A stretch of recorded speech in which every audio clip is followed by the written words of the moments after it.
This is the 21st season of Bass Talk Live. BTL is presented by Bass Cat Boats, Strike King Lures, AFTCO, Pro Guide Batteries, Spro, Gamakatsu, The Bass Tank, Denali Rods, Beatdown Outdoors, and Sunline. BTL coming at you. Good morning and welcome to another exciting edition of BTL Bass Talk Live, where we are going to talk about bass fishing. Got a good show today. We actually have if you've been inductees, does that still make you a future Hall of Famer, or are you a pending Hall of Famer? Anyway, we'll get into that. If you remember a couple months ago, we did a show where we had Neil Paul join the show and Steve Bowman joined the show. We talked about the process of getting inducted into the Bass Fishing Hall of Fame, which lives in the Wonders of Wildlife in Springfield, Missouri at the Bass Pro Shops. A lot of renovations have gone on there over the past year. Really not a once in a lifetime, but if you are a bass fishing fan, a place you must visit. And they had just, at the time we did an entire show, it's worth going back and listening on how you can get nominated, the voting process, and then how you can get inducted into the Bass Fishing Hall of Fame. So that process happened. And recently there were 3 individuals that were announced as the class of 2025 for the Bass Fishing Hall of Fame. I tried to get William Shakespeare Jr. on, but he couldn't figure out how to work Skype since he was born in 1865. The other was Randy Hopper. And then there were one of the members of the media who's very adept at technology is Craig Lamb, who I have known since I was 13. So Craig Lamb will be on to talk about his induction. I'm going to bring Neil in first to talk about it. And then we're going to talk with Neil a little bit. Big event coming up at Lake Hartwell. He is the guy, as we talked about last time, that is responsible for bringing a lot of those events to the South Carolina area, specifically that Lake Hartwell region. So, but I actually got to fish yesterday. I've been up at 1. I'm out of contacts because my eye doctor appointment got rescheduled 3 times. So I've been working with the glasses, but I got to fish the last couple of days, actually filming for Tyler Berger. He's like Bass Fishing HQ. And we went out to 10 Killer, a venue that is on the Bassmaster Elite Series schedule later this year. Long story short, I'm a little, I wouldn't say like nervous, but I'm mystified as to what happened. It was really cool. I'd be interested if anybody has. I had a long talk about this morning already with another one of my buddies who's an angler. I called Scott Palmer from the Bass Tank and I was like, figure this out for me. Long story short, I was catching them on a minnow. I tried cranking, doing all sorts of stuff. And I had this group of fish that was under a ball of shad. Now, this is just fun fishing, no tournament, no practice, nothing, just fun. So at the end of the day, I caught some fish out of it, but they were kind of sketchy. Like they weren't exactly like going over and eating it. They weren't actively feeding on.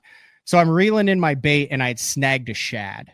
And I had cast to this school of fish probably 20, 30 times. It's the end of the day. I said, screw it. So I take my plastic off and I hook the shad like I was crappie fishing. And I just pitch it out on the jig head and it goes through the ball. And as soon as it drops through the ball of bait, these fish that I had put baits on their nose, ran 6 or 7 different baits through, all went nuts. Immediately swam up, fought over it, caught one on a live shad. I said, that's pretty interesting. So I picked the jerk bait up, run it through the school of shad. I hooked 2 more live shad. Take one, hook it through the nose, pitch it out through the school. They go nuts over it again. Now I made 3 casts with a nose hook live shad on a minnow. These fish that wouldn't react to any plastic of any size from 2 inches all the way up to 6 inches, an A-rig, a jerk bait, a hair, anything that I put on them would go nuts for a live shad. It looked identical.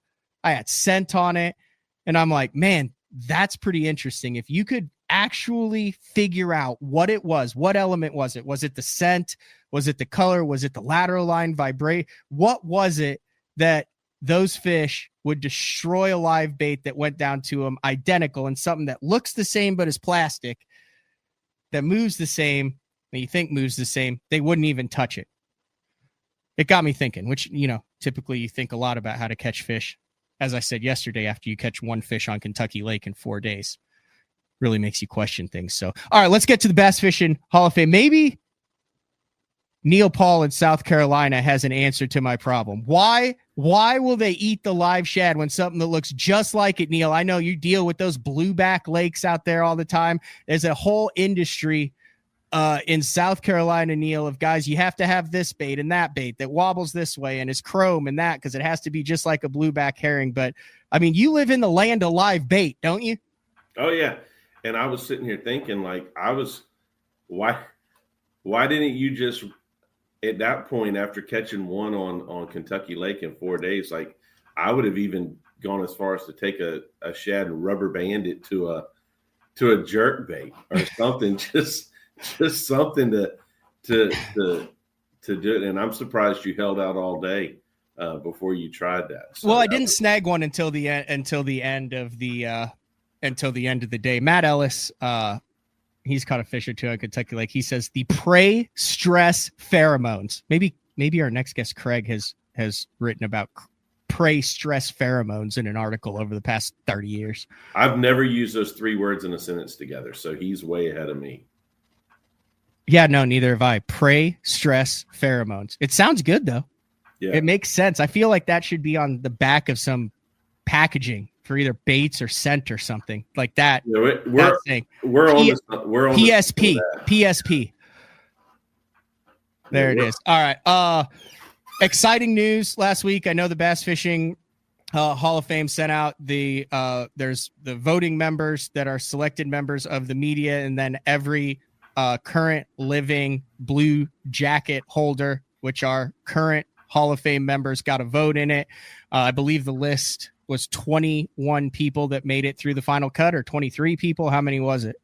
The final ballot was the ballot that went out was 20 people. 20 people. It's the largest ballot that we've had in a number of years. Our bylaws, and I mean, we talked about this in our first meeting, I think.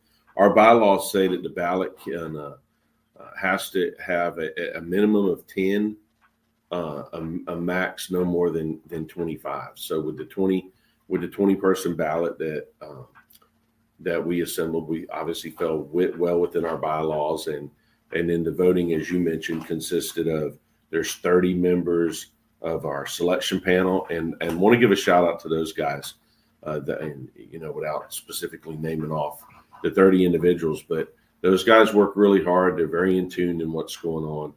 They represent the industry, either as there's a couple of anglers on the list, there's media, and there's industry representatives, and they did a great job on their ballot. So want to thank those guys. And then the living Hall of Famers, the Blue Jackets, as we call them, there were 51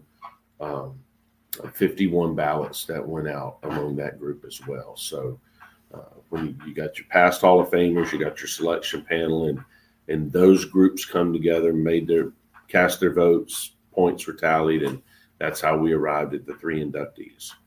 And one of those 3 is the one and only Craig Lamb, who is joining us from his library. Craig, thanks for jumping on BTL, and congratulations on being a 2025 Hall of Fame inductee. It's initially when I found out, I was speechless. It's very humbling and gratifying to be chosen by peers and just industry peers and friends that you respect to get in this. It's talking to Kevin Van Dam. It is a big deal, but to me, with it comes with a responsibility to go above and beyond. What I do is maybe as a board member, as far as promoting the future and the history of the sport. Our core mission, values that you and me and Neil and the other board members do. So it's really humbling to me. How did you find out? Like, what was walk us through the morning and how that came about? Well, I mean, we were at a tournament. We were at Lake Okeechobee. It was Wednesday, the day before the tournament started, and Kyle Jesse sent out a text message to the media staff and said, "Hey, let's get together and have dinner at 5:30." And first of all, I'm thinking, why do we need to do that? Because we all know what we're doing anyway, and they all know that I don't like to go out to eat on a work night. I like to just kind of get all my stuff ready together. And I resisted it. I was literally at the grocery store getting a takeout, and Andy Crawford, our lead photographer, called me and said, "You got to come to this dinner." And I said, "I'm not going to come to that." And he said, "You got to do it for Kyle." Like, okay, I'm in toward Kyle. I'll do it for Kyle. I called Kyle up. I said, "Hey, man, I'm doing this for you," and that's it. And so I go to this sports bar restaurant, and there's all the guys and Steve Bowman, and he gets up and he starts talking in ways that only Bowman can yak. And he came and hugged me and said, "You're being inducted into the Bass Fishing Hall of Fame." And I was so overcome with emotion. I didn't expect it. But yeah, that's how they did it. And for me personally, I mean, everybody knows me that I'm kind of in the trenches, grassroots. There's no other place that I would have liked to have been told than with them and their, Neil, you've been on the board for a while. I think one of the coolest things is hearing whether it's an angler, a media member, an industry person, when they find out that they're getting inducted into the Hall of Fame. I think out of the whole process, there's been guys who have found out on stage. There's been guys who've had family. There's been guys who've had their mentoring heroes let them know. In your opinion, is that probably one of the coolest parts of the entire process for the Hall of Famers that are currently alive when they find out and how they find out? Oh, 100% and so for us, as a board, and this, we don't have any part per se in the election process. Our responsibility on the board is to manage the process, to protect the process. We're guardians of the process, and that's really what we are. And so to see the nomination, to be in the room per se, to see the nominations come in, to see, whether it's a fan, an industry representative, an angler, whoever it is that makes the nomination, because, our nominations are open for anyone. Mm-hmm. And to see the nominations come in, to see that information assembled, discussed, a ballot formed, and then it goes out to the folks we mentioned before that vote, and then to see how they respond to it. I think, to me, one of the coolest, to lead into your point, one of the coolest parts is watching the process take place, to see how the different the selection panel, or even the Hall of Famers, how they vote, because how they vote tells you how they feel about a certain candidate or about a certain person. And then to see that come together, and then to have the announcements made in the various ways that they've been announced, and to see Craig, like, I didn't know that Craig doesn't like to go to dinner, right? So to know that he literally fought off going to dinner, because someone videoed the announcement, and it was shared among our Hall of Fame board. So to see his reaction and his response, because it's a really big deal, and to know Craig, he's not just worked his way into this situation, like through his efforts and through the things that he's done, but just, you don't realize how liked and respected, or really loved and respected, that Craig is, until you start talking from people throughout the industry, and everybody just gushes about him. So when you know that part, you see the video, and now you find out that he fought off going to dinner. Like, I want to know, like, here's my question, Craig. Like, what was going to be takeout at the grocery store? Yeah, that's what I'm wondering. That's got to be some like macaroni salad or fried chicken or something that, like, what grocery store has takeout? I thought that's a good question, Neil. It's a hard-hitting question. Oh, yeah. I had it in. He didn't think we were serious. We really wanted to know. I'm in the Hall of Fame. I want to know what I get at the grocery store. Oh, God. Yeah. No, but really, Bowman said it himself. He said, the only way I knew I could pull this off is to get you to dinner. What was it, Craig? Do you remember what you were getting? I don't even know what it was. By then, I was so bad at Andy, like, man, I don't even want to do this. And I put it back in, walked out, stormed out of the place, and drove up. I'm like, what are they all doing here? And it never thought occurred to me that Chase Sampson was sitting across from me with a freaking camera. And I'm like, what are you doing in a sports bar with a camera? I didn't even think about it. He's not even old enough to go to a sports bar, is he? One of the cool things that's on bassfishinghof.com is a bio on all three of the Bass Fishing Hall of Fame inductees in 2025. You have legendary industry boat manufacturer guys done.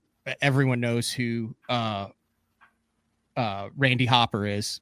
And then William Shakespeare, if you've been fishing, he was like the first guy with the level wine reel, among other things, obviously the Brandon Shakespeare. So an interesting class, with you, Craig, which I kind of want to dive a little bit more into your career. You have some really interesting elements in it, and had a part in a lot of, the 80s and 90s. And then currently, like, you've really transitioned in your career. It's not like you just did the same thing for it, but no like current anglers really like a Skeet Reese or a Mike Iaconelli that we have seen in the past. So a unique group of three this year. But if you go into the profiles, your first line in here catches my attention. And it sounds like you got into this kind of at the lowest level possible. Like, you didn't come in as a hot shot rider and stuff. You came in the mid 1980s when you served as Wood's caddy for the Bass Tournament Trail. What was you had to be, what was that about? First of all, I want to say something about Randy, that it is even much more gratifying to me to be in this class with Randy Hopper, because literally that is Flippin, Arkansas is where it started for me. I'm 21 years old, college educated, coming in hot, confident, ready to conquer the world. And there was no other place better for me to get in the real world and understand it and be brought and reeled in to, like, all right, you've got a college education. It's great, but it doesn't matter in this world. And so I had, I went to Flippin, and they call me the original Bass groupie, because what I did before that was, like, I was in high school and even college, I'd go to the tournaments and I would just want to meet those guys. And just once I figured out that doing it with a rod and reel wasn't going to work at all for me, would be getting a job in the industry. And so I just started meeting people, and Forrest and Ina were two of them. And I went to Flippin, no appointment, just showed up and said to Forrest, I want to work here. Just walked into Ranger. Walked right in there. Absolutely. Drove over there from Nashville. No big deal. And what did you think when you got to Flippin? Because Flippin is not a thriving metropolis for all those who've been over in that neck of the woods in Arkansas. The other thing, that I was so overwhelmed with Ranger that I didn't think about the environment around Ranger, that it's very rural. And it ain't like the University of Tennessee and Domino's Pizza and all that. So they called me back and said, yeah, come on over. We'll figure out something for you to do. And I didn't even know what it was. And, primarily what I did was I wrote press releases. I was a PR guy, and I answered correspondence, which was, I enjoyed doing that. Did plant tours, ended up, being kind of like a service crew guy at the tournaments. Although what I towed his boat with was he won the New York Invitational in 1979, and he and his wife matching Lincoln Continentals. I'm talking the land yacht thing. That's what I towed his boat with to the tournaments with it. And the trunk was so big that I had boat parts in there, and I worked on boats and all that. But what was most important for me was I was very impressionable. I would believe anything I was told. And, I was overconfident. I mean, we all were, when we were that age. But what I really took away from that was I learned about honesty, integrity, hard work, things that I wouldn't have thought about at the time. Like, I don't need that. And that's what I got in Flippin that I still use today. But yeah, it was amazing. It was incredible. It started everything for me. So I pulled this up from 1990, and I'm gonna play it really quick. So this is what you walked into here. I'm gonna see if this brings back some memories right here, and I think we should. Oh my God! So I just got lucky to find this. But is this is what you walked into? Here, we'll get there. Right there. That's it. There's Forrest. There's the plant right there. All the way up. Yep.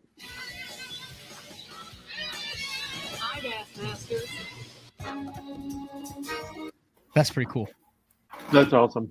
I was lucky that I had that. I was trying to get to the TNN days there, and I pulled that up, and then you started talking about walking into flipping to Forrest's office in the 80s in Flippin, Arkansas. And I was like, I just saw that episode. So that's amazing how that worked. So that's how you got into it. Just completely green out of it. Yeah. I mean, but it's going back to how it all started. It was about role models. I wrote a fan mail letter to Rick Klein when I was 15, and he didn't send back a autographed picture. And he sent me a 3-page letter written on notebook paper, and it was all about chasing your dreams, and how he speaks, and don't accept defeat, and all of those things. And of course I didn't really at that age know, but then I started getting to fish with him at our tournaments in practice. And then Hank Parker, I did it with him. He would come through town, pick me up, and that's how I got to meet people like Forrest and Nina and Ray Scott and all of them. I was just the weird kid with no siblings or parents or anything in the industry who wouldn't go away. So you were also, I didn't realize this. So you were the assistant tournament director at the top level of Bassmasters under Dewey? Yeah, Dewey, again, through Ranger. Nothing against Ranger, and I wasn't job hopping. It was just a great opportunity back then to be able to take advantage of career growth and do things. Like to me, it was the best of times in the industry. Not to take anything away with now, but yeah, Dewey offered me the job as assistant tournament director, and he said, "I've only got one interview question," and he said, "Could you DQ Rick Clunn?" And there's only one answer. And it's not no. And that's how I got the job. So, when I was 20, I was still in my early, kind of approaching mid-20s, and I was in that job. And it's just, at the time, I didn't think about it because, you're fearless at that age. But Oh, he froze on me, Neil. Oh, he's just getting to the go. You're back. Okay, keep going. Okay. You got to go. You're just getting to the good stuff, Craig. Oh, yeah. So I don't know where we dropped off, but yeah. You said you were just about to DQ Rick Clunn. Yeah, no, I said the job interview question from Dewey was, there's only one question, interview question, and it's, could you DQ Rick Clunn? And there's only one correct answer, and it is not no. Mm-hmm. And because he knew, about that, and that was some of the best years of my career, there, and just really fundamentally, what I really wanted to do when I got to Bass was, as I started looking around, I really got to where I was fascinated with the publishing side of it, and really wanted to get into editorial. It's just what kept pulling me when I went into the building. It's like editorial. So that's really got me to where I am now, is being able to move into that. Give us the biggest controversy you covered in the 1980s as an assistant tournament director, Craig. I mean, there was no Instagram, there was no YouTube, there was no way that you could just click a button and everybody knows about what goes on behind the scenes. You're past the statute of limitations. It's 30 years ago. Give us a wild story that you were like, my God, we had no idea what to do on this one from like 1988. Probably. It probably is because it's something that Matt, you and I deal with all the time now with opens and stuff. Is some of the weather calls that we made, and because we didn't have anything to go by. It's like you can kind of see them in this camera. The decision that. How we would make the decision to go is like, do we walk out of the hotel room and we'd look at, yep, looks good, let's go. And there was a few times where we shouldn't have gone, but we're dealing with back then, 18-foot boats with 150s on them. But yeah, it kind of caught me off guard on that. I know you gotta be careful. Well, everybody probably got along back then. Oh yeah, there's no controversy ever, was there? I mean, the controversy just started 2 years ago, right, Craig? Yeah, pretty much. Yeah, I think a healthy dose. I mean, you're dealing with hundreds of guys who are individual LLC sole proprietors that are all trying to beat each other for their own money in a game that has uncontrollable variables. That's the fact of the matter on it. And the tournament director is the most thankless job in all of the jobs you can have. Yeah, I mean, I had to DQ a couple of guys, but they were like, they weren't Rick Clunns. A guy had a dip net in the boat. I said, here's a dip net in the boat. Look at this. You're out. The silliest. You were also. Oh, sorry. Keep going now. Oh, go ahead. No, I didn't want to cut you off. I want to hear the silliest. The silliest thing was I was running a Federation Nation tournament in Potomac River. We had a tie. And it's in September, so it's getting dark early. I had a tie, and so I did what I was supposed to do. Like, okay, you guys go out, and the first guy to catch a keeper advances to the national championship. Did an hour of that and watching the sun go down, and like, oh my God. And so I brought him back in. I said, first person to catch a bass goes. And we're right there at the release site, right there at Smallwood State Park, perfect pads, everything. Nothing there. Now it's getting really, really, it's getting close. I'm sweating it. So there's a payphone at the marina, the floating dock. I called Dewey and I said, here's what's happening. He said, you got a quarter in your pocket? I'm like, yeah, what, why? He said, flip it. Oh my gosh. So I got those two guys together. I said, okay, you got two choices. Either we're spending the night and we're going back out tomorrow, or I flip this coin right here, call it, and the guy who gets it goes. Well, they both had like state tournaments the next day, and they said, flip it. And I flipped it, and that was it. So literally a Bassmaster tournament was decided on a coin flip. Yep, sure was. That's really good stuff. I do want to mention, so I think one of the most iconic series outside of the Elite Series, which is currently, 17th season? It started in 2006. Like, I think the best call from that inaugural Elite Series season is Greg Hackney's Godzilla Ain't Got Nothing on Me on the riprap on Lake Dardanelle. But take the Elite Series out, and when I think of bass and nostalgia, I think of megabucks. Fair assessment, Neil? Yeah. Oh, yeah. Fair assessment, Craig. You had an integral part in the production of megabucks back in the day as well. I sure did. Again, when it started, I was assistant tournament director. And so I was the one who had to go over, like at Little Lake Harris, I had to go over there, and it was silly to get the guys to rotate. I had an air horn, and at every 50 minutes. And so they'd all rotate around. And so I was the guy who had to keep up with the time.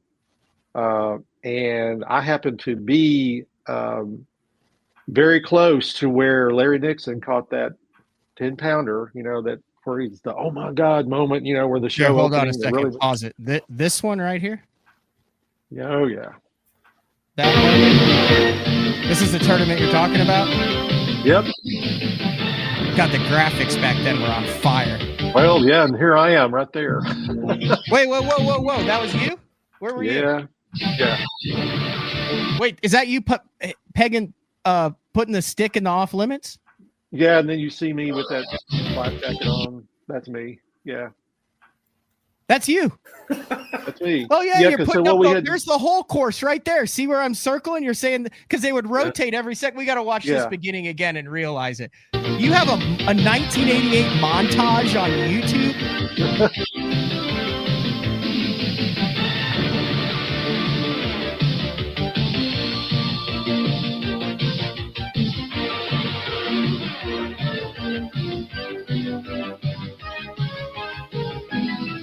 There you are again.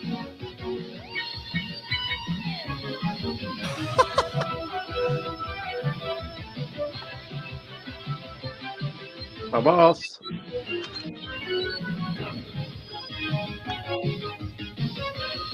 at those hook sets. We got to get to the main deal here. Here it is, right here. This is it. We're about to see the Nixon, aren't we? Yeah. Today we're at Megabuck on the where is Harris. it? No, maybe not. No, here it comes. This is a unique bass angling top Sorry, bass Ray. catch There ever we go. recorded on any Bassmaster show. Right there. Oh my gosh! Look at the size of that bass. That fish. That's awesome. My gosh, look at the size of that bass. Dude, I'm like 2 for 2 on Lynn Dollar videos today. He's also on the guest list. I've been trying to get Lynn Dollar on. He's uploaded all those old school. I don't know. I'll probably get a strike from YouTube for Bassmaster now for playing that. But because you're in the Hall of Fame and you work for Bassmaster, maybe you could put in a word for that. But I did not know that was you at the beginning, Craig. Yeah, that's how we laid the holes out. Yeah. We had a map. Okay, so tell the saw the story, whole because thing. that's what you started. You were talking about it and you got to the Larry Nixon. I was nearby them, and I looked over there, and I heard all this whooping and hollering, and there I saw Bob Cobb in their camera boat, and it was like, what the heck? And I went over there, and he caught that fish, and they were still beside themselves. Yeah, but then the production side of it, we really upped the production value of it by adding more cameras and just making the show a little bit more just richer, if you will, to increase the ratings. Because the plan was never to have a Bassmaster TV series. The idea was just to do it as an infomercial, because we were trying to get our membership over 500,000, because that's what Chevrolet and all the non-endemics said. In order for us to advertise and be sponsors with you all, you need to have that circulation up, 500,000-600,000. And so Helen Severe came up with the idea, let's do this infomercial, and it got to TNN, and they said, oh no, we're going to make a series out of it. So that's how it all started. Thank God for TNN. Yeah. How long did it run on TNN? Until 2000, when ESPN bought it. From 84 to 2000, it was on TNN. Yeah, and then kind of that 2000s is when it really exploded. Also with FLW Outdoors, which interestingly, Randy Hopper had a lot to do, I believe, with the FLW Outdoors and the expansion of that, and the Flash and the rap, like all that type of stuff too. And then it was kind of off and running then. So you write now a lot, Craig, and have written a lot. I'm curious, do you have any ballpark figure of how many articles, tournament recaps, stuff you have written over the years that every single person that has ever heard of or read about Bassmaster or bass fishing has read? I'm closed in on 400 tournaments. That would include bass, and probably article wise, I think it's 1,500 or 2,000 articles, probably of various sizes. Really when we were in print, because I was doing Bass Times, Bassmaster. Yeah. Then you roll in the .com. So what? 20, 30? You're up like over 5,000 articles, right? 10,000? Maybe. Like you have to be. Yeah. Do you happen to have one that stick? Oh yeah. I was wondering if you had one that sticks I do. out. I have one that's really, really, really. It's got to be on like Van Damme or Oh my gosh! Look at this. You found the magazine. 1998. What did that open with? Because I would imagine that was probably, you're probably really nervous writing that one, knowing it would go in the 1998 Casting Kits magazine. Yeah, was there like a poignant opening to it? No, I wrote it. I'm looking at the lead. I'm like, oh, really? That's not that big a deal. Because I had to write it. Keep in mind, I had to write it for a 7 to 10-year-old reader. So they told me, it's like, you got to go back and write it for like a 5th or 6th grader. That was cool. That's my claim to fame, is I've had Craig Lamb write an article about me, and then that was at the time I was like, oh, that'll be the first of many magazine covers holding it back. It's still the one and only, so it is what it is. But it's not. It seems like it's a long way away now. I know there's a lot of tournaments and travel and coverage. Like you have spent, I think the last time I talked to you, you spend upwards of 200 plus days a year on the road some years still. to this day covering tournaments. I mean, would you say that's a fair assessment? 200 plus days covering everything between media events and writing and traveling and tournaments and opens and everything? It's probably closer to 120 days now because I've got administrative duties in Birmingham that I work on. So, yeah, but it's still consistently, 40 years of this, that pace. Yeah, it's all I know. You know, I don't know anything else. I don't know what I'm going to do when I stop. I know what my wife says I'm going to do. She says you're going to travel. But yeah. Which you've done a lot of traveling. Are you looking? Have you thought about the induction ceremony at Wonders of Wildlife there coming up this fall? What that's going to mean to you to have your friends, to have your family there, to have so many of the peers, a lot of the anglers that you have written about for over 4 decades. Yeah, because it's going to be more about all of them watched me grow up in this. You know, they know. Gosh, everybody in there that wears a blue jacket that night will probably, most of them will have seen me when I was really young. And so that alone is just going to be very, very meaningful to me to, God, put that jacket on. I can't imagine what that's going to be like. Wow. It's, yeah, I've thought about it. I know what I'm going to say already. Very, very passionate about that. So I'm looking forward to sharing that. Is it going to be shorter than Skeet Reese? It'll be between Skeet Reese and Gerald Crawford. I'm going to get my gold star from Barbara Moman, the executive director. It probably will be about 10 minutes because what I want to say is, yeah, I'm sure, Neil, that'll make everybody happy. Pass the word. Well, congratulations. Thank you. On the great honor. And if you guys want to know more about any of the 3 inductees, who is in the Hall of Fame, the process to get into the Hall of Fame, what you can see when you visit there, how you can donate to the Hall of Fame, bassfishinghof.com is the place to go. I think you can also, now I know that last year is very well attended. They had raffle items that were there, auction items, but I believe they're still doing it this. I'll get a call if it's not. But if you're just a fan of bass fishing, and you want to attend the Bass Fishing Hall of Fame banquet, it's not an invitation only. You can purchase a ticket and sit at a table and look over and see the Blue Jackets and see Larry Nixon sitting next to a Stacy King, sitting next to a Rick Clunn, sitting next to a Roland Martin. Like, you can go do that and attend it. And I know that there's been some people that I've mentioned that on BTL in the past years that have been like, holy cow, like this is the best kept secret in professional bass fishing. So if you want to go this year. But keep in mind, it's a very small number of tickets available. It's not. They're still doing the tickets this next year, right, Neil? Mm-hmm. Okay. Yeah. You can't like buy them at the door. Bassfishinghof.com is the place to go for that. Anything else before I let you go? I know you got a meeting, Craig. I'm going to keep Neil. We have some fishing matters to attend to that are coming up on the home pond. Fish on, guys. I appreciate it. It's an honor to serve with you on the board, and I look forward to seeing you soon at the Classic. Thanks, Craig. See you. Congratulations, man. Thank you. Well, that worked out nicely. Yeah, what great! Listen to great stories. Like I could have kept listening. Is kind of like story time. Yeah. And I got lucky on the videos too. I didn't know that was him in it. I had Megabucks pulled up, and then there's Craig Lamb in the high hat with the life vest on.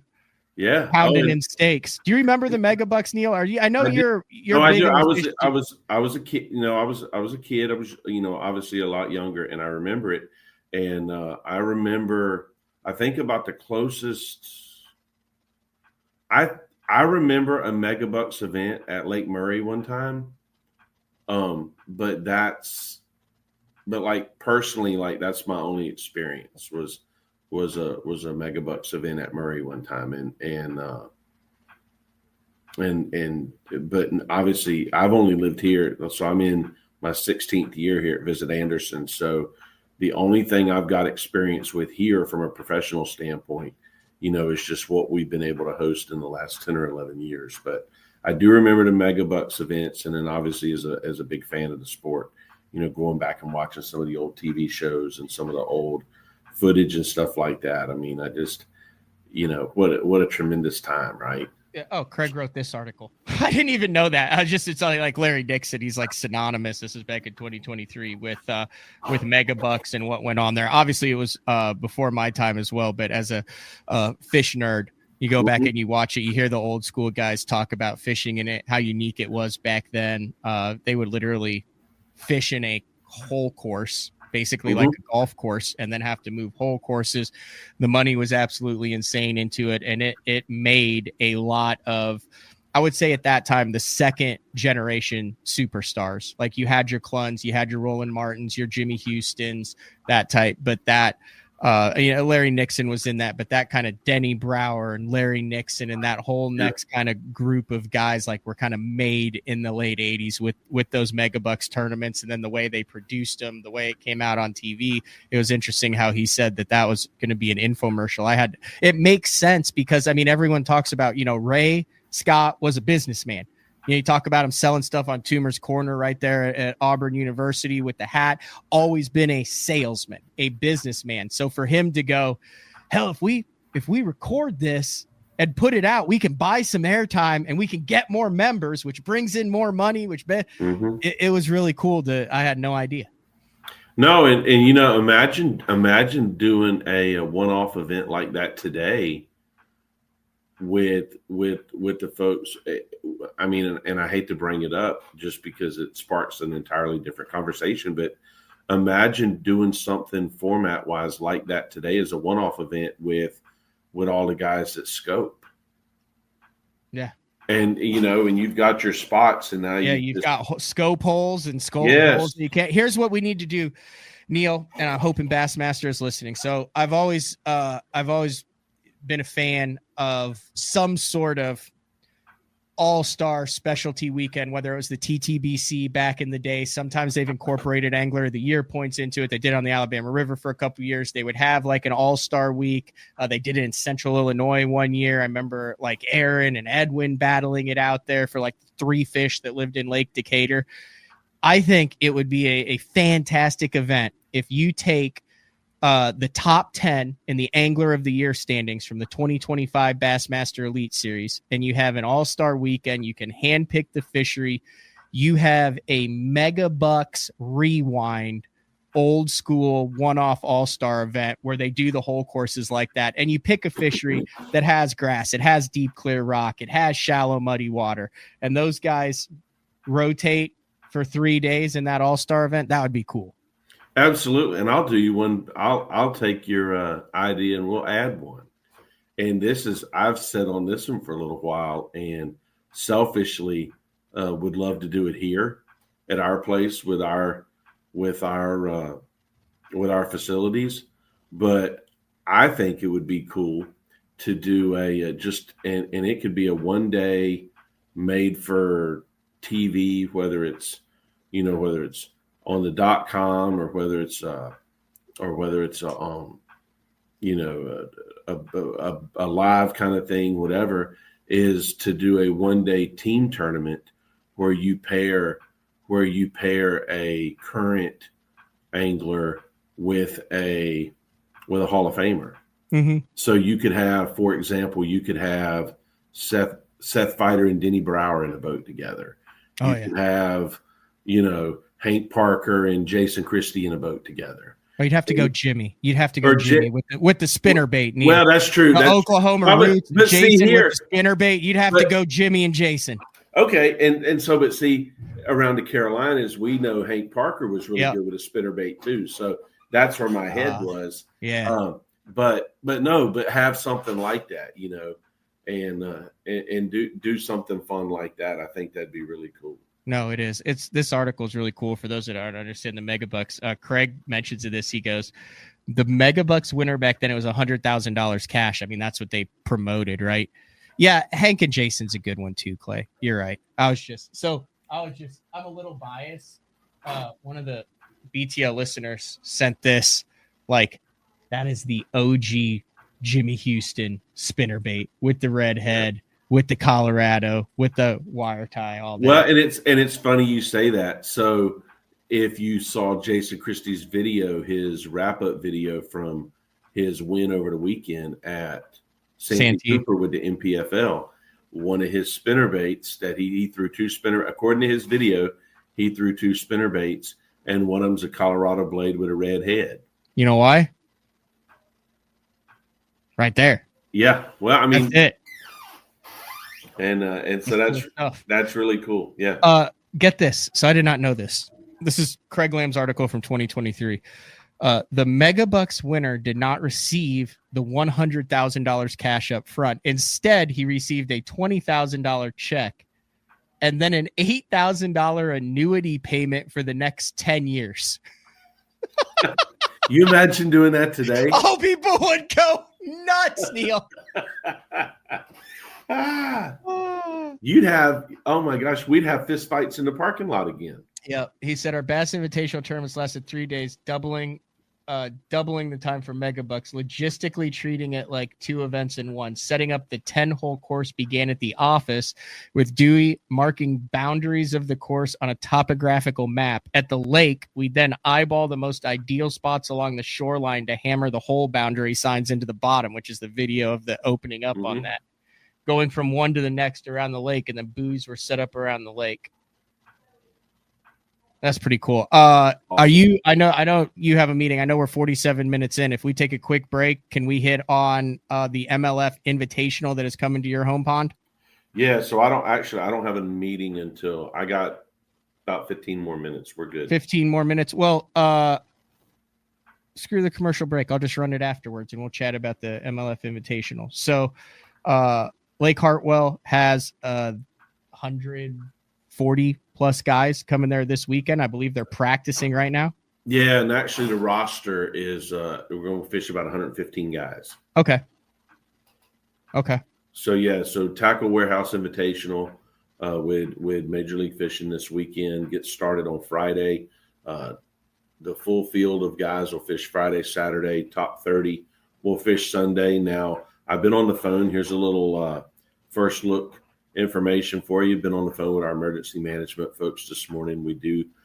There is a threat of some severe thunderstorms moving across the southeast on Saturday, and so it may impact Sunday's tournament day. So not really sure. We're making plans. Just kind of you make plans like for a situation like this. Is it going to be a 2-day event, or is it going to be a 3-day event? But it's this.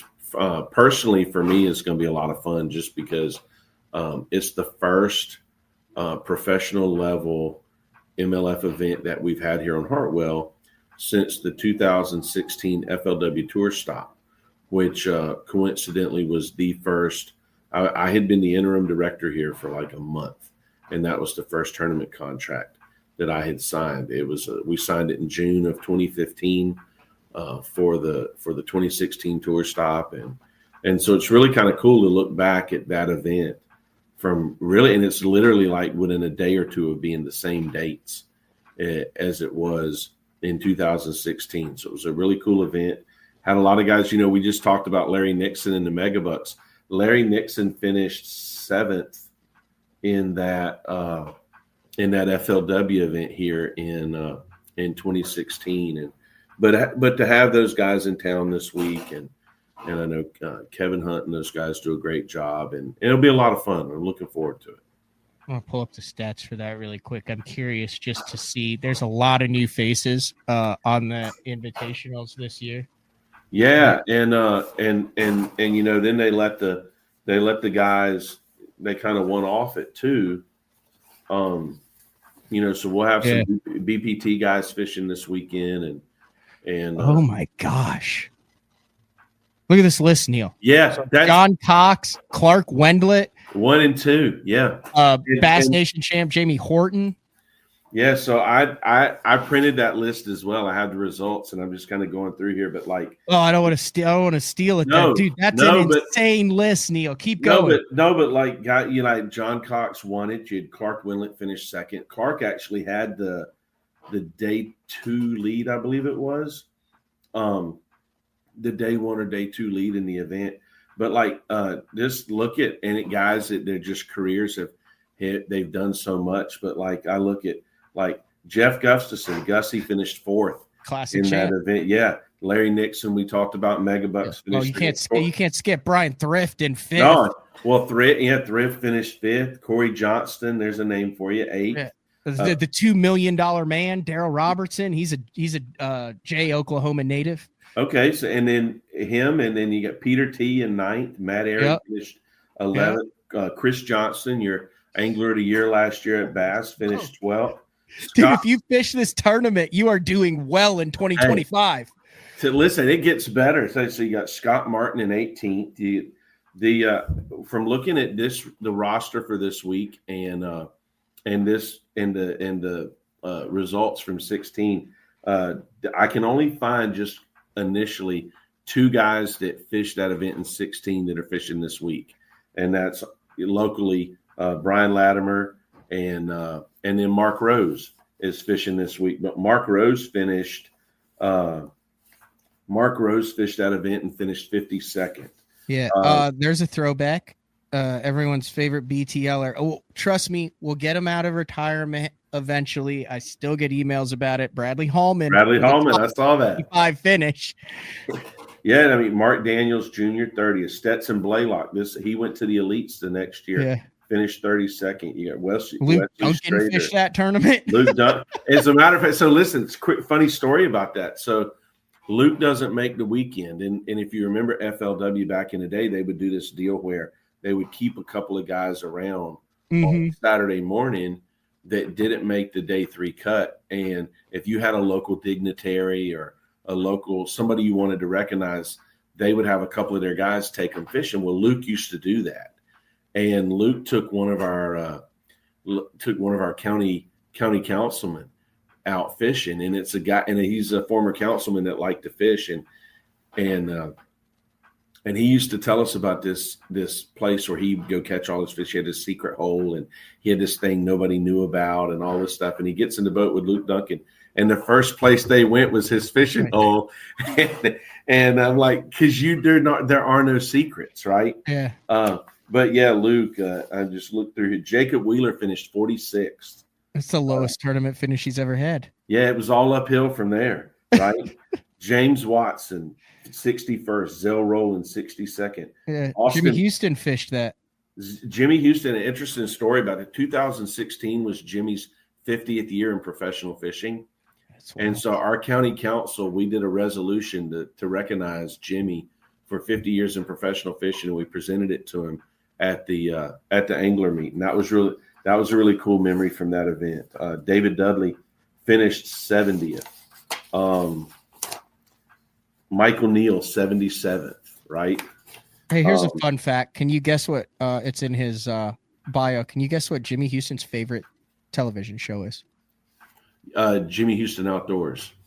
Dancing with the Stars. Is it really? He enjoys hunting, and when he's not on the water, he's watching Dancing with the Stars. Says it right there on his MLF profile. That's actually really good. You need to hear this. John Mazurkiewicz. John's the president of the Bass Fishing Hall of Fame board, and John tells a story about taking a group and going to fish with Jimmy one time, and they took a morning break from fishing to go in and watch Jimmy Houston Outdoors and have breakfast with Jimmy Houston. Yes, with Jimmy Houston. So that's always a fun story. But yeah, so Randy Blockett, 119. Jay Yellis, one of a handful of guys to, I think, win the Classic and the Forrest Wood Cup. He finished 138. David Fritz, 125. So it was really cool just to go through and look at those old results, and then of course look at the roster for this week. It'll be interesting to see this year. A lot of those guys that are Elite Series champions, Classic champions. I mean, Gussie fishes that in 2016, and what of note is, hey, there's a Canadian fishing the FLW too. Like, it'll be interesting to look at the guys that are fishing this week, and then 9-10 years later, look back at. It's always cool. Look back and say, oh man, all those guys have that one break, and then they take it and they just roll with it. Yeah, and you never know. And I tell this to folks all the time. You never know when your opportunities come in. You have to prepare every day like that day is going to be your day. And so that when you do get that opportunity, you're ready to capture it and run. Yeah. Dude, that was cool listening to Craig, wasn't it? It was. It was, you take a lot of pride in the fact that you read those bios, you read those nominations, and you feel like you know somebody, Mm-hmm. and then you find out that there's still a lot more you didn't know. Like I had no clue about the guy doesn't like to go out to dinner, and I've probably invited him to dinner before, and he's turned me down. So now I know why. So here's the thing. So there are a couple people that were like, "What? No anglers in the Hall of Fame?" And I want to talk about that for a second, Neil, because I responded to one of them, and I was like, "The only reason you've heard about the championships is because of people behind the scenes, like the race god who starts the organization, like a Forrest Wood who creates the boat that allows him to fish, that builds it, like a Craig Lamb that is able to not only work in the industry on that side at the top level, but then transition and write about it and get the information out and have it in Bassmaster magazine and write all those thousands of things." If you go look at any Hall of Fame across the country, and there's been some discussion that maybe there should be a media section or an industry section or an angler section. It's not the way that is right now with the Bass Fishing Hall of Fame, but it is an entire 360-degree, and every single piece of it has to work fluidly. And if it's broken, it's no longer a circle. And everyone has done a different job in a different industry, in a different arena. Some guys have won 7 Bassmaster Angler of the Years, 4 Bassmaster Classics, and $7 million in earnings. Other guys have been integral with Ranger Boats and Bassmasters on TNN and Megabucks and editor of Bassmaster, and it all works, and they're all deserving in a different way. That's my piece on it. Oh, no, absolutely. And here's the thing, and we talked about this in the beginning, like our ballot had 20 people on it this year, right? And let me just say this. We get a lot of nominations. There's a lot of conversation and hours to get poured over this stuff by a group of volunteers that are just passionate about what we do. From the nomination committee. From the nominations committee, and which is another group that deserves a lot of credit as well. Those folks, they put in a lot of time, and we work really, really hard in this. And the ballot that was assembled this year with the 20 names, there was no shortage of anglers included in that. What I would like to remind folks that are like, wait a minute, what? No anglers? When that ballot was put before the selection panel, which I mentioned there's a couple of anglers, there's industry reps and media representatives from throughout the industry, as well as the 51 living Hall of Famers. When that information was put in front of them, that ballot that consisted of 20 names, the 3 that are inducted are the 3 that were highly regarded among those 2 groups more than anybody else. So, quite frankly, if we would have had to work down the point totals to put an angler in there, and to me that's not the right way to manage not manage, but we're not guarding this process and protecting this process if we do it that way. It was. I mean, the 3 that are going in are the 3 that stood out head and shoulders above the others, and that was voted on by their peers, whether in the industry or the Hall of Famers, the Blue Jackets. And to me, those are the votes that when they come in, those Hall of Famer, those Blue Jacket votes are the ones that I pay close attention to, because that tells you a lot. That tells you that group, these are the people that we hold in the highest regard. And to me, that's important. I'd also point out that in the Baseball Hall of Fame, there are over 50 members of the Hall of Fame who were inducted as MLB executives or pioneers in the industry. Now, granted, that goes back to the 1800s, and you're also seeing the Bass Fishing Hall of Fame. We've got a William Shakespeare Jr. in here who's in the 1800s, but this is a young sport. And there's a lot of people to where I think you take for granted how many people are still around and still active in the sport who, like, you see them and you talk to them and this is what they do today, but you don't know what they did in the 70s. You don't know what they did in the 80s that were major, massive changes in a young sport that molded the path where professional bass fishing is today. Oh, absolutely. And you mentioned there was another name on the Pioneer wise. There's, E.A. Pfluger was on the ballot. Just didn't score high enough to be in that top 3. And he'll be on it next year then. Once you're on, you're on for 3 years and he'll be considered again. And well, yes. And I think once you're on the ballot, I think the way our bylaws write is that, or read is that if once you make the ballot, you stay in the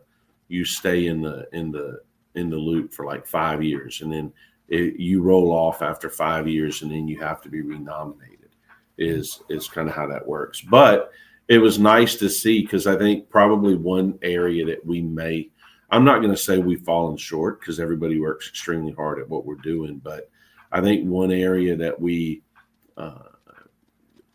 could probably make some more ground is highlighting and celebrating our pioneers of the sport. And certainly the William Shakespeare going in this year's class sort of represents that among our Hall of Famers and our selection panel. So I'm really proud. I'm really proud of what we were able to accomplish this year and with this class. And this class, it's going to be a lot of fun to see this class go in.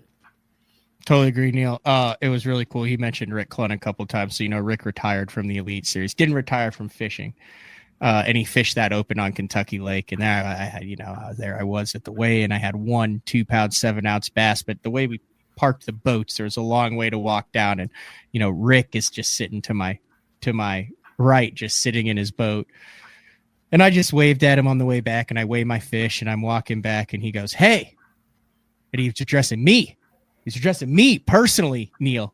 Mm-hmm. And he goes, "How'd it go today?" And I said, I only caught 1. And then I told this stupid story that I wish I hadn't told, where I was like, and then I hooked something on a crankbait and I thought it was a big one, but it turned out to be a rock. But like I thought it was a fish. And he's just like, good story. And then I said, "How'd it go for you?" And then he tells me about how a 6-pounder ate his little spinner bait right by the boat. And we had I'm like, dude, I just got to talk fishing, like in a tournament setting. We were both on the water at the same time.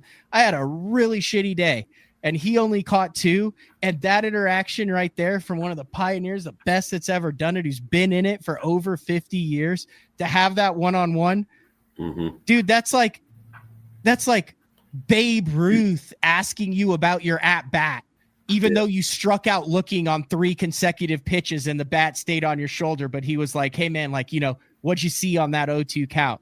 Like, dude, you don't get to do that in any other sports. And I think it's drastically underappreciated. But that made my whole week. And I talked to Rick. I know Rick. He's at the Hall of Fame. Not like best friends with Rick Clunn. We talk poker. But I never had a tournament setting interaction with him where we were both in the same tournament. And it was freaking awesome. No, and you mentioned something there, talking poker. I think sometimes or oftentimes when you get to talk to somebody like that you hold in such a high regard, when they're willing to talk with you about something other than the task at hand, like I think that's as equal or more special. Like I remember the first year I was on the Hall of Fame board and coming to Springfield as a board member for the first time and having an opportunity to go run errands because I had a rental car and he didn't. So I had to take Kevin Van Dam to run errands. And first of all, it was kind of funny because I want to say it was toothpaste or something that he forgot, and we had to go to the drugstore. And I'm like, "You mean the guy's human, right? He forgot to pack his toothpaste." But so we're riding down the road, and we're riding down to the drugstore. I'm taking KVD to the drugstore, right? And we talked all the way to the Walgreens and back, I think it was. We talked NASCAR. He found out that I was a closet NASCAR fan, and we're trading phone pictures of races we've been to and talking about going to NASCAR races. And I get home and I'm like, I tell some of my buddies, I'm like, I had to take Kevin Van Dam to get toothpaste. And they're like, they were just so like, you got to ride in the car. What wisdom did he impart on you? I'm like, "Oh, we talk NASCAR." And they're like, they were just mortified. Like, why would you talk NASCAR with KVD? I'm like, Dude, we had a blast. But I think there's you've reached a level of comfort with somebody when they're willing to like let down and talk to you about something other than, because I mean, how many people talk fishing with Rick Clunn, right? But also how many people get to talk poker? Probably far less, right? And the same thing with Kevin. It's really cool that way. Yeah, Rick had the hat on, like it was vintage Rick Clunn. Yeah. Just like vintage Kevin. I bet you pulled the car into that Walgreens and he knew exactly what toothpaste, what aisle it was in. He was out of the car and back in the car in less than a minute. Oh, it was awesome. Yeah, it was like massive. It was like a pit stop. It was like, but let me tell you something. I never drove to a Walgreens more efficiently than I did that night. I mean, hands at 10 and 2. We stopped at all the lights, blinkers for turn in. Like it was, it wasn't like a Walgreens trip with my wife. I can assure you that. Yeah, it's cool. You get to interact with him being on the board and stuff. How passionate he is still about not just fishing, but about the industry and the sport, and how much he treats it like a business, but still appreciates what the sport has given him. Oh, 100%. And I tell this a lot of times. So I come from an athletics background. For people that don't know this about me, before I got into travel and tourism, I coached basketball in college, and we got fired because we didn't win enough games. And that's how I sort of transitioned to travel and tourism, just to be honest about it. But the people that I always admired, whether it was an athlete or a coach or somebody that somebody in a high level that I had a lot of regard for, you always hear the thing about the successful people like that. They are a master of the details and doing the little things right. And the other thing is that they always make time they make time for the important things, right? And you see that success. They're not just successful anglers or successful coaches or successful athletes. They're successful in the community. They're successful at home. The people around them are successful. And those are the types of people that I've sort of gravitated to. But to see Kevin as an angler and watch him grow, like I tell two stories about Kevin that I think sum it all up. And one is, I've got a picture in my office somewhere of Kevin when we hosted the 15 Classic here. All right. We hosted 15 Classic here. It was the cold one. Casey Ashley wins it on an underspin out of a gut with a handmade bait. It was a handmade underspin with a Fluke Junior. But Kevin missed that Classic. And I have a picture. The Weather Channel did a live remote at day one of the launch for the Classic, or day two, one of the first couple of days. Maybe it was Saturday, but they did a live deal from the ramp there at Green Pond, and they interviewed Kevin on the Weather Channel. But I've got a picture when takeoff starts of Kevin standing there watching the boats take off. And Kevin Van Dam, the guy's won 4 Classics, and he's at the Classic watching the takeoff, right? And he's not in it. So fast forward to 2018, he's in that Classic. Joe Lee wins that Classic. It was the second of the 2 that he won in a row. But Friday morning, the first day that the guys can be on the water for what they call like unofficial practice, headed into the weekend before Classic week, the guys can get on the water, and I leave my house. I go like I do with a lot of big events that we have. I'll ride through Green Pond just to kind of get the scope on things. And the very first car in the parking lot was Kevin Van Dam's truck, right? Very first in the parking lot, first parking spot on the first day of practice. The second story I'll tell is one from the Hall of Fame. And we're in a board meeting a couple years ago on that Thursday, and we're talking about everything. And, for people that don't know, like, we're very hands-on and very involved. And we have our board meeting on Thursday. We have the induction ceremony events and everything at WOW or on Thursday evening. But then as a board, we come back in on Friday, and we basically have to clean up, pack up, secure all our stuff, ship out auction items and things, and then we depart for home. And so obviously we always try to get as many folks as can to stay over to Friday. So, as my dad used to say, many hands make light work, right? Mm-hmm. And so Kevin says, hey, he says, hey, I just want to let you guys know, I've got to be, Bass Pro takes advantage of the time that I'm in town, and they want me over here at the store at 5:30 a.m. so they can shoot Black Friday commercials. And so I'm going to be late to pack up. And they're like, oh, Kevin, no. Like, you go shoot your commercials. We can pack the boxes without you. Right.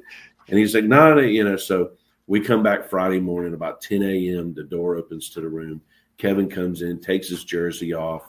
He's got a T-shirt on, and he grabs a tape gun and starts taping boxes. And I remember watching him across the room, and I'm like, son of a gun. Like, that's him. Like, that's why he's great at everything he does, is because he is a details guy. He says what he means and means what he says. And that's why he's, for lack of better words, that's why he's the Michael Jordan of bass fishing, because of things like that right there. Mm-hmm. Look at this. We'll close with this, Neil. This sums it up right here. Look at that picture. Yeah, dude, that's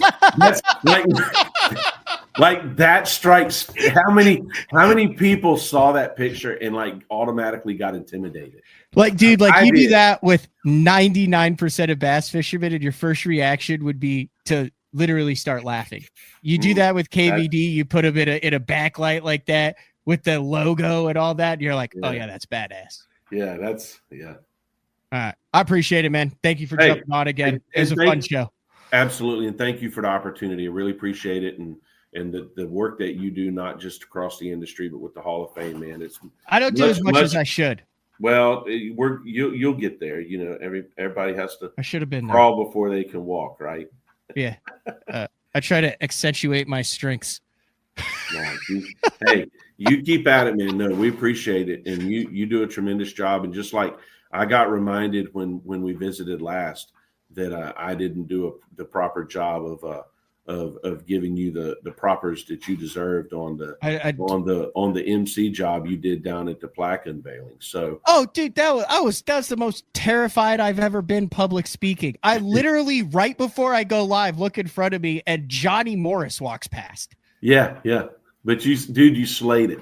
And so no, that don't. I was sweating so bad. I will never be able to wear that shirt again. The collar is a completely different color now. But you did a smash up job, dude. Seriously, appreciate it. I had to go outside the emergency exit door and chug a Corona. I'll see you next time, Neil. I'll see you at the Classic. Thanks, brother. Have a great trip. All right, later. There it is, Neil Paul from the Bass Fishing Hall of Fame. It does a ton of stuff over there in the Carolinas too, especially right now. All right, we're going to take a break. When we come back, we'll wrap things up, kind of detail what we're doing on Classic Week coming up, and also maybe dive back into the bait fish thing. We got some more people out. I'm just curious. It was the first time that I had ever caught a bass on live bait outside of a night crawler when I was like 10. It's BTL on a Wednesday. We'll be back right after this. The new Puma STS has been redesigned from the ground up. With the angler, design, function, and performance in mind, nothing on this new offering was compromised, and the only thing carried over from the previous version is the name. Based on the Soft Touch series hull that started with the flagship Jaguar, this new model is nimble and performs incredibly well at all speeds with either a 250 or 300 horsepower engine. Featuring a new 96-inch wide-body footprint, this hull measures out at 20 foot 7 inches in length. Industry-leading design coupled with tournament-winning performance. The Puma STS from Basscat. Feel the rush.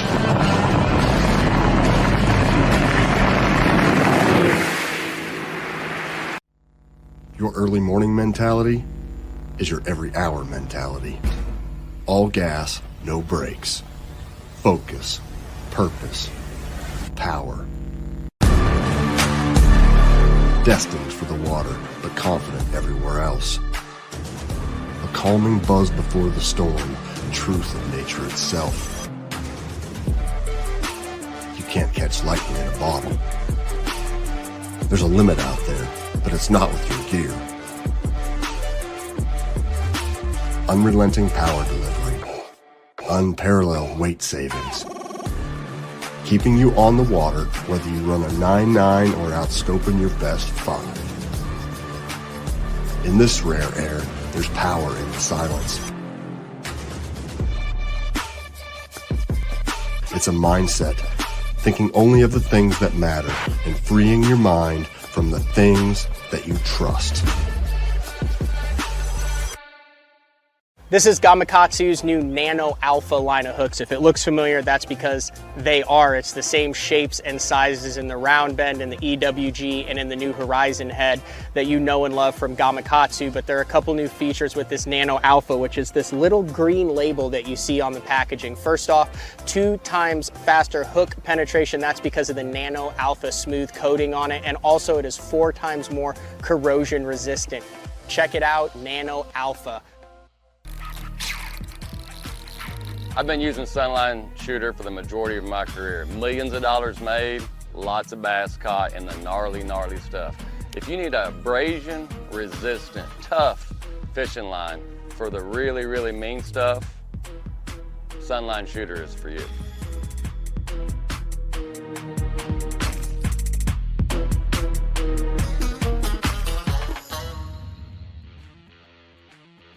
All right, welcome back to BTL. Clay brings up a good point. Live minnow plus live scope will probably bring on the apocalypse. In that opening segment, yes, I did describe using a live minnow to live scope with. I've never done that before, though. I've never done like the live shad thing. Like I've always wanted to. I'm friends with Justin Jones. Had him on guide day before. Does a great job there down at Roland Martin's Marina guiding on Lake Okeechobee. And I think he does mainly artificial, but I've talked to him also. He does like the golden shiner deal. And then my buddy Darren back in Illinois, he's gone down there and he's like, dude, it's actually pretty cool. Like you get the cork there and the golden shiner, and all of a sudden it starts doing the nervous bob, and then boom, 8-pounder on. So I mean, I'm not opposed to live bait at all. It's just kind of a pain in the butt sometimes. And then you just don't have the opportunity to do it if you're practicing for a tournament or bass fishing or obviously in a tournament. But yeah, you think back to when I was a kid, it would be like a number 8 gold Aberdeen hook, weightless, tied to 6-pound test on a spinning rod. And I would go down to Rock Springs and I would just pitch it to cruising largemouth bass. I had like my own little worm farm, and I sold night crawlers to people at church who had pet turtles and fish and salamanders and stuff. But I would get the biggest, juiciest night crawlers, and you have to put an ice pack in the bottom to keep them nice and cold and fresh, then completely weightless, and you just put it right through the very tip of the night crawl and you pitch it to those bass, and that worm was falling down. I mean, it's really kind of my introduction to the wacky worm or the chicken rig or the Nico rig if you want. But other than that, I was shocked. I wasn't shocked. I was surprised yesterday at how much different the fish acted when a live shad, which was dying because I had the weight of the jig head on it. I had a 1/8 ounce 1/0 little tungsten ball head. I was just shocked at how those fish went from completely neutral to I got to eat that one that's dying and falling out of the school.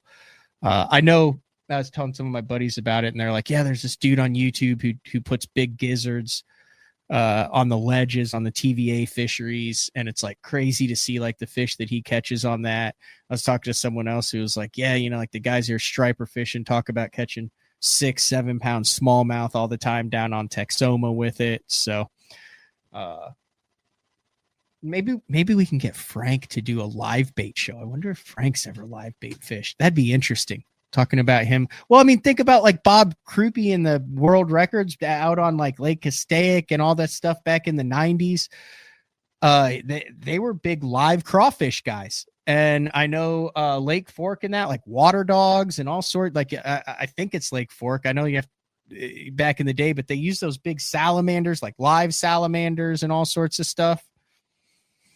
Anyway, all right, speaking of Frank is live tomorrow. I probably need to clear that. Great Lakes Finesse has come out with some new stuff. I know that they've been kind of making the rounds. I watch a little bit on Smallmouth Crush the other night, but I think they've dived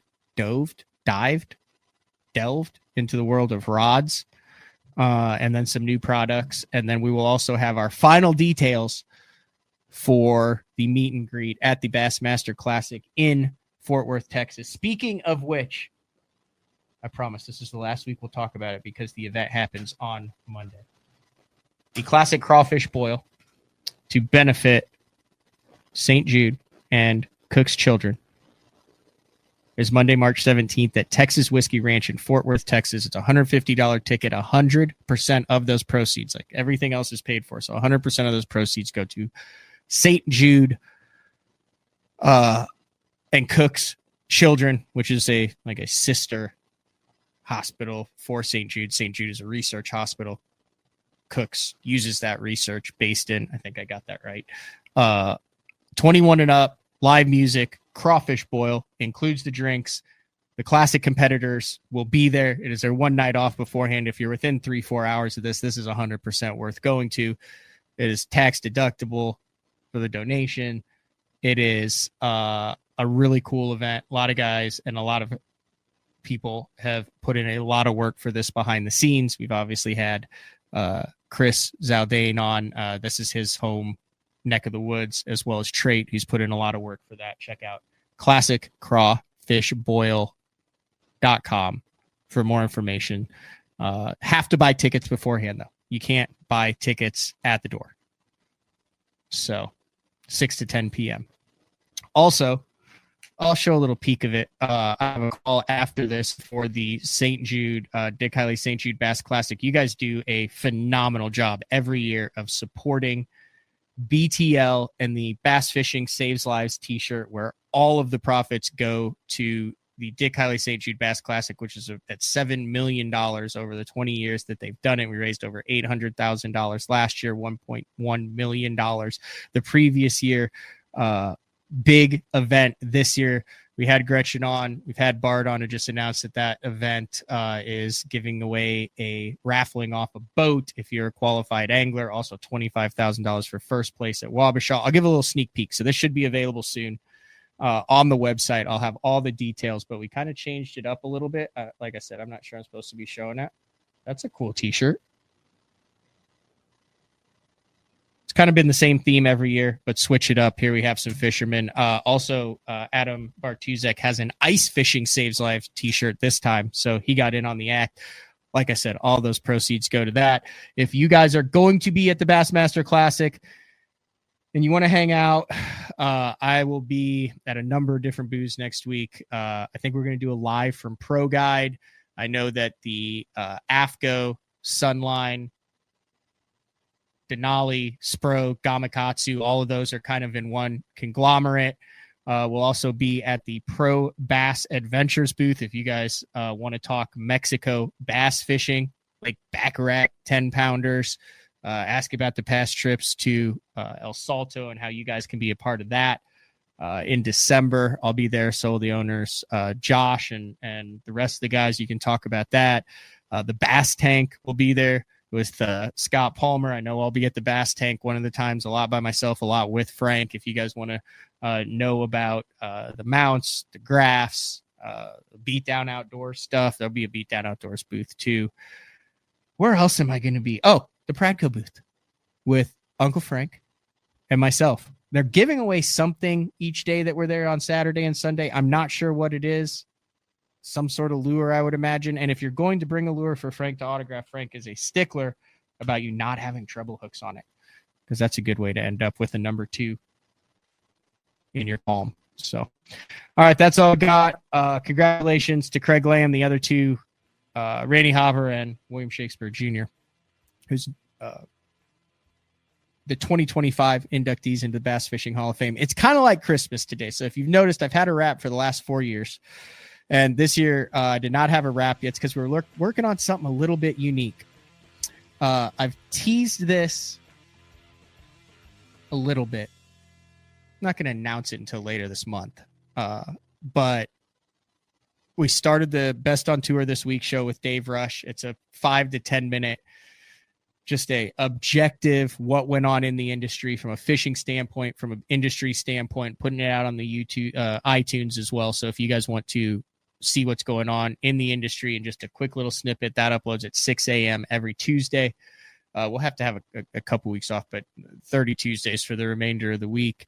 And then, so that's one side of the wrap, and it's actually a split wrap. And the other side, let's just say I am registered, like I am fishing on March 29th, the day before practice starts or the day before I head to Arkansas to start practice for the third open on Norfolk Lake, like Crappie Palooza or Crappie Fest on Lake Fork, like an actual crappie tournament. Former Elite Series pro Jared Miller is jumping in it with me. And it's like a big bass bash, but for crappie.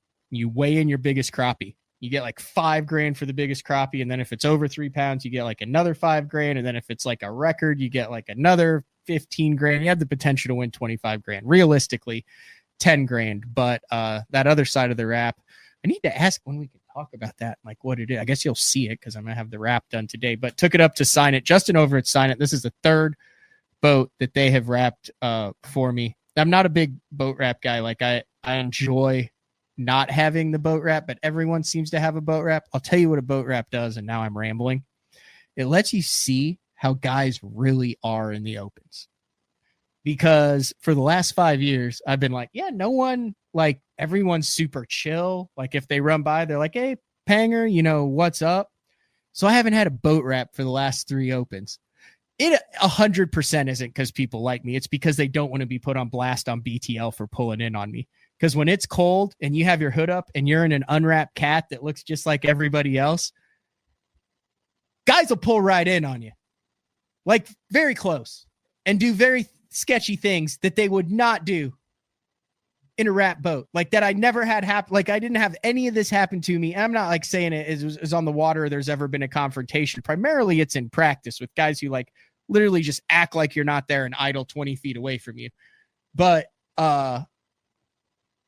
it's been drastically different as to the number of guys who are like, oh, this guy's fishing this spot. I'm just going to jump like 30 yards in front of him, but just cut him off, which never happened when I had a wrap. Like I said, I think they're scared of being put on blast, but that's all we got for today. I'm going to cue the music up. Excited to go pick up that wrap. Justin, the guys at Sign It have done a fantastic job the last couple of wraps. I think that's where I was going with that story. Same place, same time tomorrow. We'll talk to everyone then. See ya.